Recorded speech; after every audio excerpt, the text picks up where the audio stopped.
Olá, gente. Então, estamos chegando aí no final da nossa disciplina, né? E hoje o conteúdo que nós vamos falar um pouco, né, são sobre as metodologias de avaliação de impactos ambientais. Como avaliar, né? A gente viu que precisa fazer um estudo de impactos ambientais e uma das etapas, né? O EIA, ele é o coração da avaliação de impactos ambientais, porque é a partir dele que a gente faz o diagnóstico ambiental, né? De tudo que vai ser afetado. E aí, a partir daí, a gente identificando os impactos, a gente precisa ter um método para mensurar esses impactos, tá certo? Então, antes da gente começar propriamente a apresentação, né, só mostrar para vocês esse livro aqui, Avaliação de Impactos, eu não sei se vocês estão vendo direitinho aí, né, professor Luiz Henrique Sanches, tá, professor da USP, é o livro que ele fala só sobre a avaliação de impactos e as metodologias. Então, é um dos é o livro mais utilizado hoje em avaliação de impactos ambientais, tá certo? E eu estava procurando alguns materiais para trazer para vocês e eu encontrei, né, no EAD da USP, tá certo? Onde o professor Sanches, ele dá aula, né, onde ele ministra, inclusive essa disciplina de avaliação de impactos ambientais, tem um conteúdo sobre avaliação de impactos ambientais, onde ele aborda boa parte, né, do que está posto aqui no livro, tá? Na disciplina dele, são 33 aulas, né, sobre avaliação de impactos ambientais ministradas pelo próprio professor Sanches, né, que é uma das autoridades no assunto de avaliação de impactos ambientais aqui no país. Então, deixei o link lá na sala para quem tiver interesse, né? Lógico que eu sei que ninguém vai assistir 33 aulas agora, tá? Não cai na nossa atividade, inclusive, assim, mas é só uma dica, porque eu fiquei, né, bastante, digamos assim, feliz, satisfeita, né?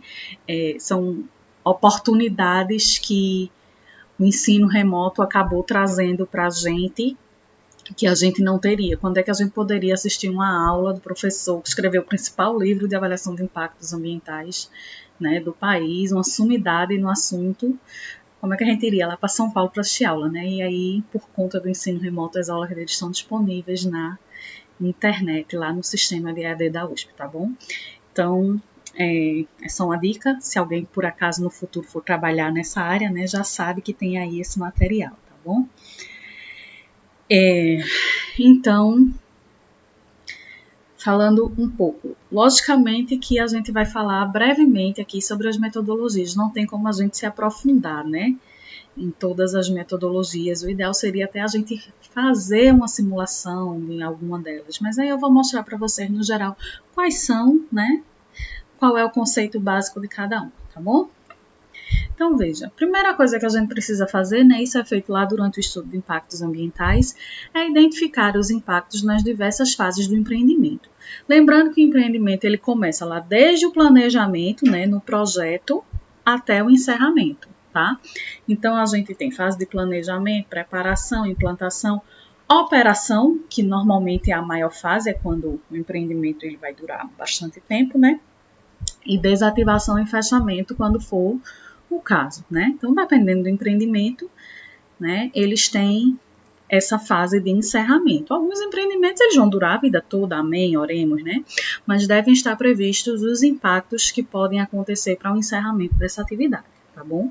Então, em cada fase a gente vai dizer os impactos. Na fase de planejamento, os impactos são esses, esses e esses. Na fase de implantação, esses, esses, esses. Na fase de operação, esses. De encerramento, esses. E aí, já vou adiantar algumas coisas, né? Algumas características. Por exemplo, normalmente os impactos, né? Dependendo do tipo de impacto, alguns impactos que eles são nas fases preliminares, preparatórias de implantação, eles têm uma duração mais curta, a não ser quando são impactos de alteração específica do meio, como, por exemplo, supressão da vegetação para construir, né? Então, é um impacto permanente. Mas alguns eles têm duração curta, como, por exemplo, a alteração da qualidade do ar por conta da presença de material particulado, que acontece durante a obra. Então, isso é um impacto que ele vai ser provisório, depois ele vai passar, tá? Na fase de operação, alguns impactos eles tendem a ter uma duração maior.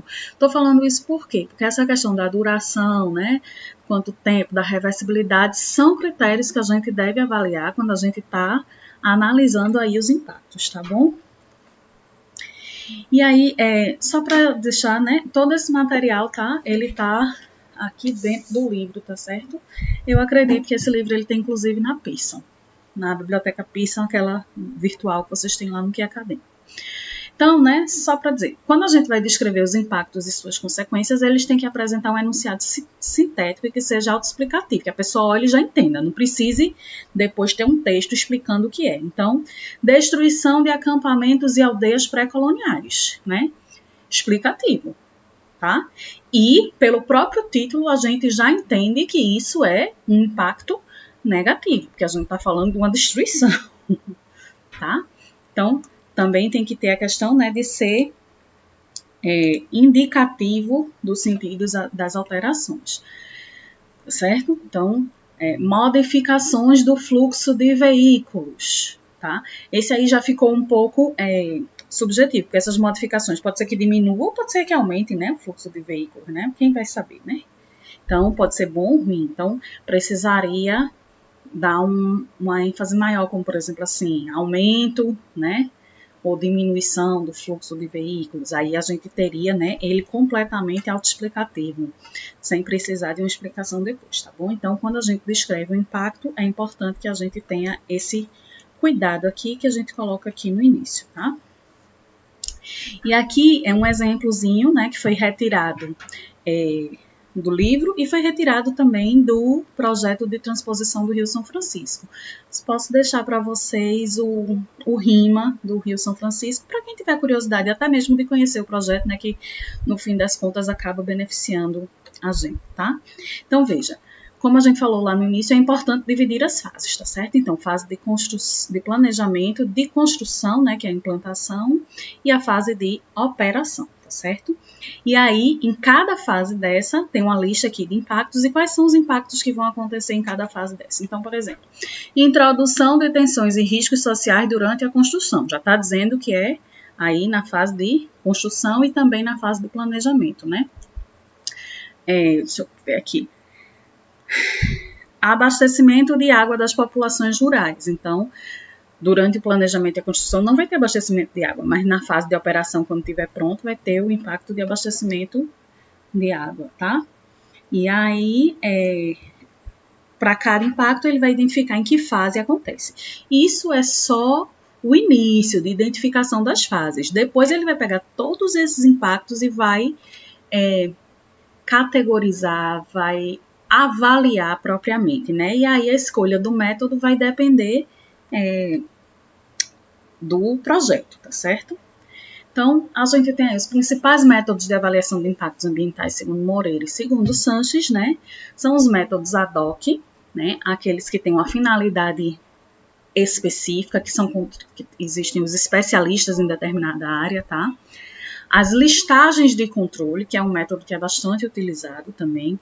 Matrizes de interação, os métodos de matriz também são bastante utilizados. Vou mostrar um exemplo para vocês aqui de uma matriz, embora ele seja um método um pouco mais complexo, tá? As redes de interação, a superposição de cartas e os modelos de simulação. Aqui é uma opinião pessoal minha, os modelos de simulação é um dos métodos mais complicadinhos de usar, porque você tem que simular para todas as condições, né? Então, assim, exige uma série de modelos matemáticos que acaba tornando bastante complexa a avaliação dos impactos, tá? E aí a gente tem, né? Cada método, obviamente, vai ter as suas vantagens e as suas desvantagens. Lá no finalzinho da apresentação tem um quadro sintetizando todos os métodos com vantagens e desvantagens e principais características, beleza? E não vai ter nenhum que seja perfeito, obviamente, né? Os métodos, eles podem ser adaptados para se adequar aos projetos, né? A cada tipo de projeto.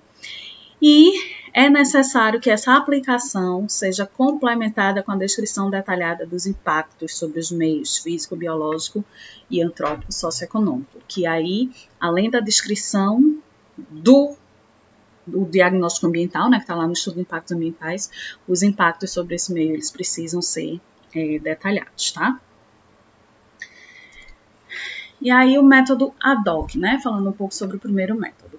Esse método, ele é basicamente consulta especialistas. Então, vamos perguntar, digamos assim, diagnóstico ambiental, né? Aí a gente fez, aí vamos avaliar os impactos que podem acontecer sobre a fauna. A fauna, então, fauna são os animais. Então, a gente vai chamar o cara de zootecnia, né? Um veterinário, especialistas, que aí ele é que vai poder dizer quais são os impactos que aquele elemento, né, que a gente está analisando, que é a fauna, ele pode sofrer em decorrência da implantação de um determinado empreendimento, tá? Então, para cada área, a gente vai ter um grupo de especialistas. Isso é uma própria característica do EIA, tá, gente? O próprio estudo de impactos ambientais, ele é formado por uma equipe multidisciplinar, porque cada ambiente tem suas especificidades, né? Não vai ter uma pessoa que entenda de tudo. Eu, enquanto gestora ambiental, entendo algumas coisas, mas não vou entender, por exemplo, questões de patrimônio histórico, né, de sítio arqueológico, eu sei o geral, mas quem pode me dizer especificamente os detalhes daquilo ali é uma pessoa que seja especialista na área, tá certo? Então, o método ADOC, ele reúne esses especialistas, né, formações variadas de acordo com o tipo de projeto, e aí vão realizar a avaliação dos principais impactos do empreendimento. Então, ele é um método bem simples, tá? Né, indicado para uma análise prévia dos impactos, tá certo? E aí ele pode ser útil na definição da melhor alternativa a ser adotada, alternativa de avaliação de impactos. Então, baseado nos impactos que foram identificados previamente, né, nos tipos de impacto, qual é a natureza dos impactos, aí a gente pode escolher um método que seja mais específico, tá? Então, ela é uma avaliação rápida, né, de baixo custo, porém é bastante subjetiva, porque é baseado na experiência dos consultores, na experiência individual de cada um. O outro método é a listagem de controle. Esse método eu acho bem legal, assim, porque ele é um método simples, né, relativamente simples, que é só você botar lá os OKs, né, é um checklist. Então, nessa listagem de controle, vai ser apresentada uma relação dos impactos mais relevantes de um determinado empreendimento. Esses impactos podem ter sido identificados, inclusive, né, lá no método ADOC, tá? E pode ser uma simples relação de impactos ou você pode atribuir pontuações, tá certo?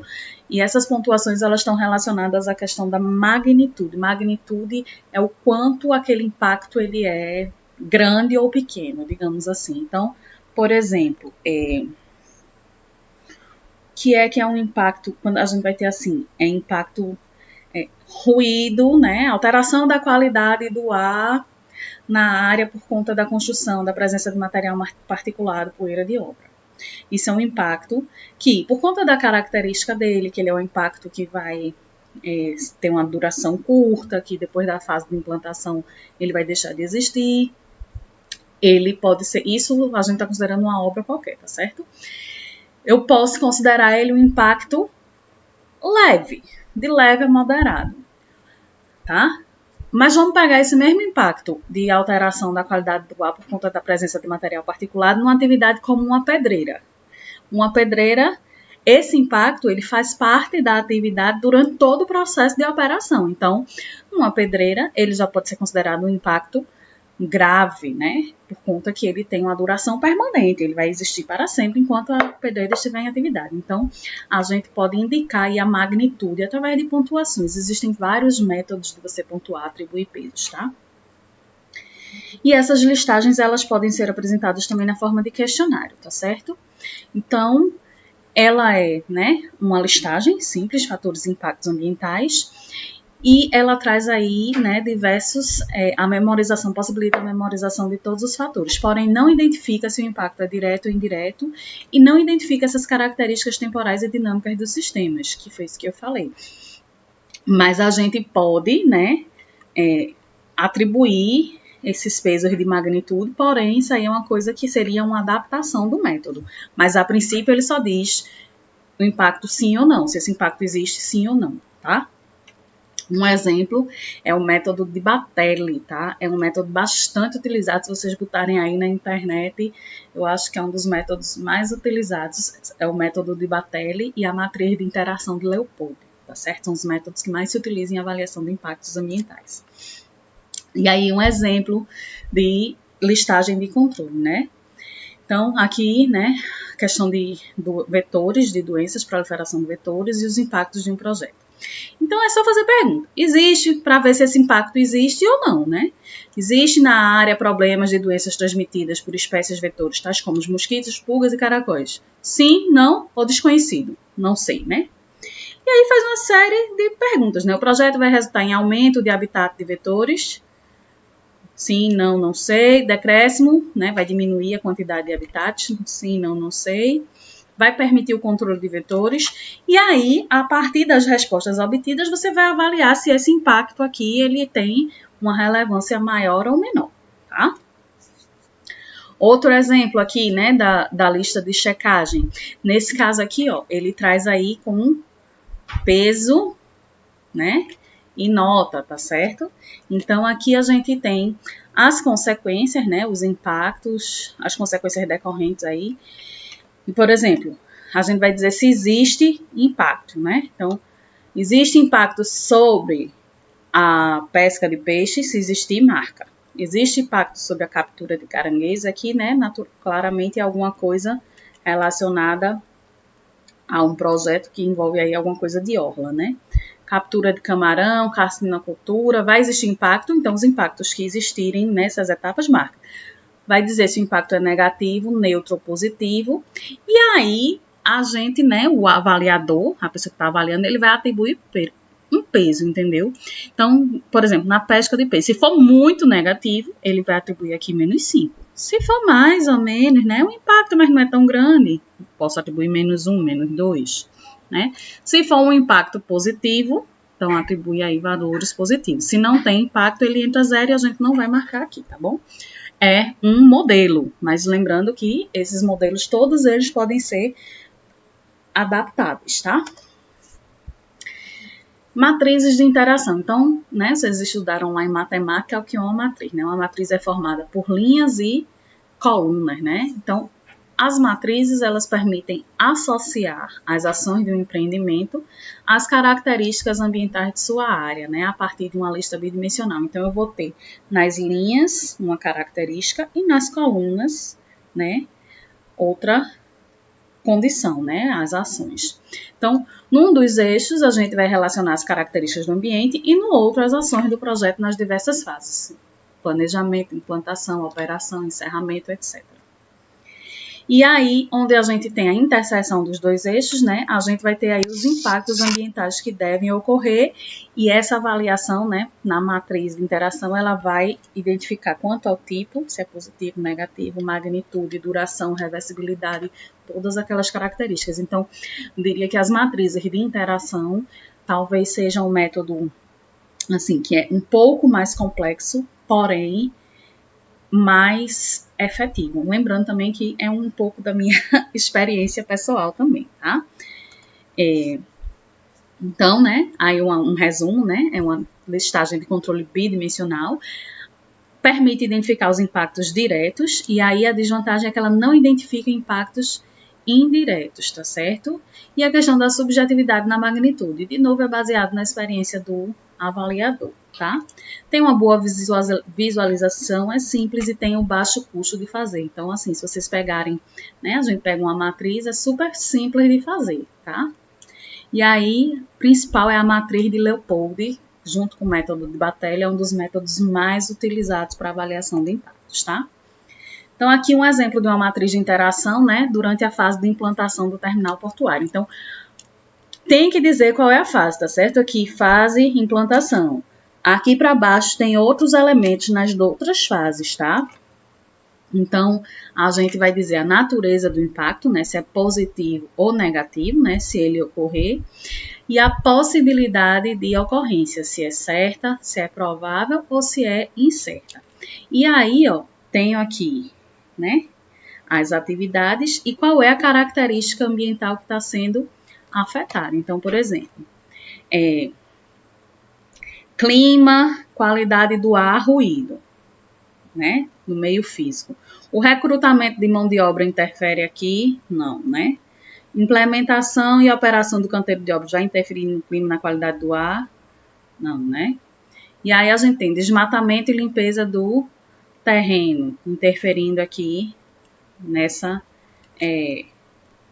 elemento. Então, ele vai ser aqui, né, considerado como impacto negativo e provável de acontecer, né, alterações aqui, tá certo?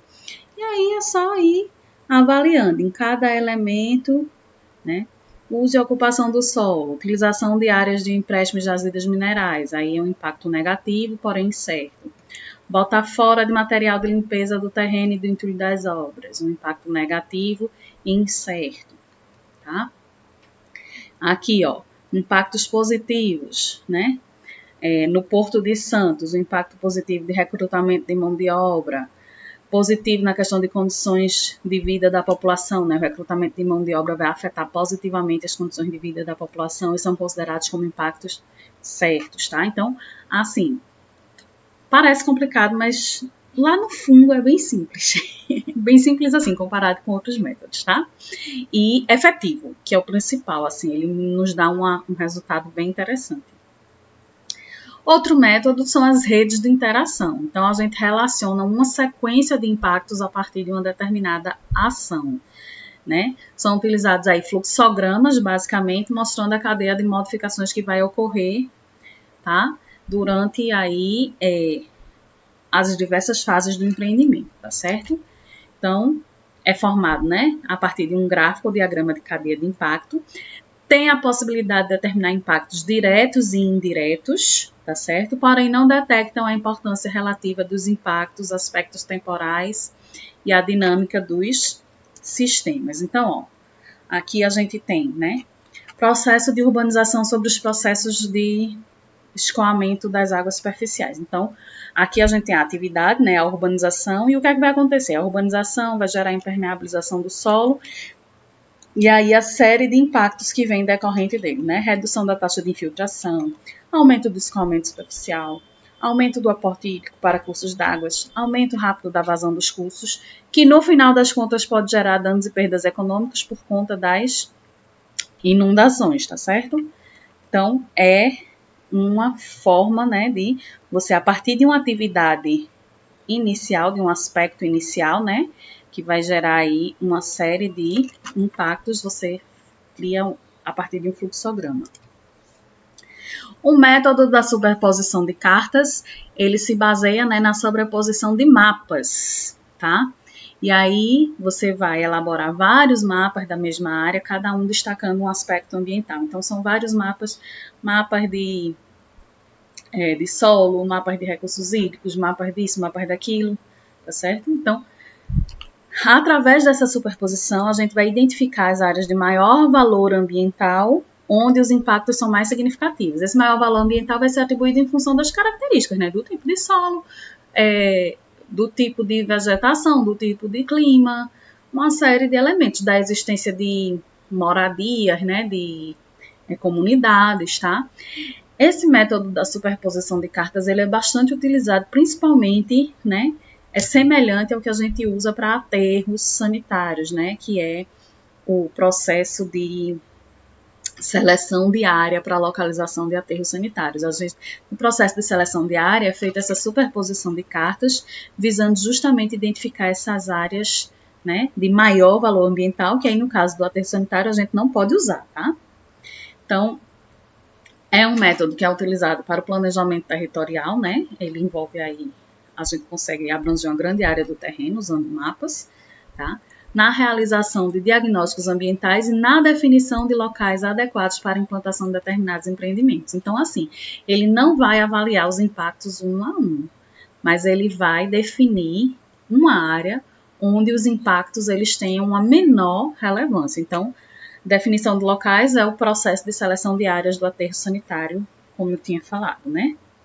Então, tem uma boa visualização dos dados, mas os resultados são subjetivos e não vai quantificar em magnitude, não integra dados socioeconômicos, não considera a dinâmica dos sistemas, tem uma série de desvantagens. Então, como eu falei, ele não vai trazer essa identificação dos impactos específicos, tá? Modelos de simulação, né? Eu falei até no início que é um método que é bastante complexo, né? Porque você vai precisar simular o comportamento de um determinado sistema ambiental após uma ou mais modificações, ou seja, é um método imaginativo, digamos assim, né? Então, lógico que essas simulações elas são feitas a partir de modelos matemáticos, né? Assim, então, por exemplo, simular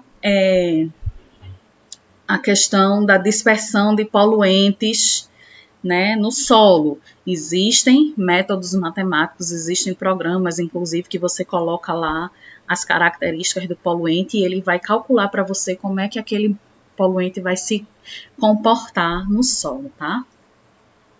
Então, ó, ele é um método que pode apresentar bons resultados em algumas situações específicas, tais como autodepuração, né? A gente falou um pouco sobre autodepuração lá em poluição, quando a gente falou sobre poluição ambiental, poluição da água, né? Que a gente tem um modelo matemático, que é o modelo de Streeter-Phelps, tem outros modelos. A dispersão de poluentes atmosféricos também tem modelos que simulam baseado nas condições de vento, nas condições climáticas em geral, tá? E aí, né, a aplicação dos modelos ela acaba se tornando complicada, porque é uma grande variação dos parâmetros físicos, biológicos e socioeconômicos, né? Então, por exemplo, dispersão de poluentes no solo. Além das questões climáticas, né, das questões de características do solo, vai ter toda uma questão socioeconômica de uso e ocupação do solo. Então, assim, são muitos intervenientes, muitas coisas, muitas interferências, né, que podem causar alterações, né? E o modelo, ele não tem como prever todas essas interferências. O modelo, ele vai considerar algumas interferências, mas ele não tem como prever, né? Nenhum modelo, ele é preciso, ele vai dar um resultado 100%, ele nos dá um resultado aproximado, tá? Então, por exemplo, quando a gente usa o modelo de Streeter-Phelps para calcular a depuração, a gente está considerando uma situação idealizada, onde o rio ele era limpo e, né, ou já tinha uma condição e acontece daquele jeito. Mas a gente não sabe, né? Pode acontecer outros lançamentos, pode acontecer outros problemas que vão interferir na forma como aquele curso d'água vai se comportar e na forma como a autodepuração vai acontecer. A mesma coisa, por exemplo, modelagem de fósforo no reservatório. A gente modela fósforo no reservatório baseado praticamente, né, no lançamento de esgoto doméstico e nas contribuições, né, do escoamento superficial, tá? Porém, existem outros fatores, e aí a gente tem que considerar o decaimento do fósforo, que ele vai variar diversamente. Por isso que o modelo de simulação, assim, eu particularmente, é muito complicado da gente adotar, tá? Então, baseado em modelos matemáticos, né? Porém, tem um custo elevado, tá?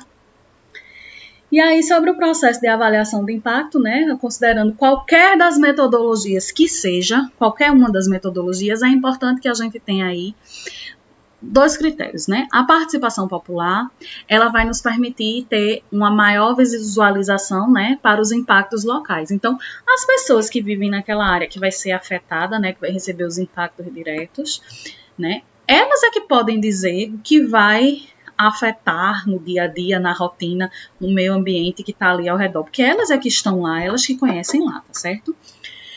Já o enfoque técnico, ele é extremamente importante, né, para os impactos regionais, né, porque aí as pessoas que têm o conhecimento técnico, né, a equipe, os consultores, os engenheiros, né, vocês futuramente, é que tem esse conhecimento, né, técnico, prático e teórico, né, que vai possibilitar identificar aí esses impactos regionais. E aí o ideal é que a gente consiga unir, né, na avaliação de impactos, tanto a participação popular quanto o enfoque técnico. Por isso que o princípio da publicidade, né, a participação popular através das audiências públicas nos estudos de impactos ambientais, ela é extremamente importante. Ela não só é importante, como ela é obrigatória, tá? De acordo com a nossa legislação. E aqui o que eu tinha falado para vocês, né? Uma síntese, né, de cada método, com a descrição, uma aplicação, né, e vantagens e desvantagens, tá? Então, dentro do método ADOC, né, temos aí as vantagens e desvantagens e quando é que a gente aplica, né? Temos as listagens de verificação, tá certo? Vários modelos, inclusive usando escalas ponderadas, né? Aí entra o método da Tele, tá? Matriz, redes e a superposição de cartas. Então, essas são as metodologias, tá certo? Então, só para a gente encerrar, quero mostrar aqui para vocês Aqui é um exemplo de uma matriz de Leopoldi, tá certo? Então, ó, aqui, ó, ele divide aqui construção, deixa eu ver se eu consigo aumentar, não consigo muito não. Então, na construção, na operação, e ele traz gráficos, tá? Então, ele traz aqui quais são os impactos, né? Modificação de habitat, alteração da cobertura de solo, do balanço hidrológico, da drenagem, e em cada elemento, né, que vai acontecer ou não. Então, modificação de habitat no elemento terra, né? Aí na questão de materiais de construção, solos, características físicas. E aí, ó, valorado esse impacto.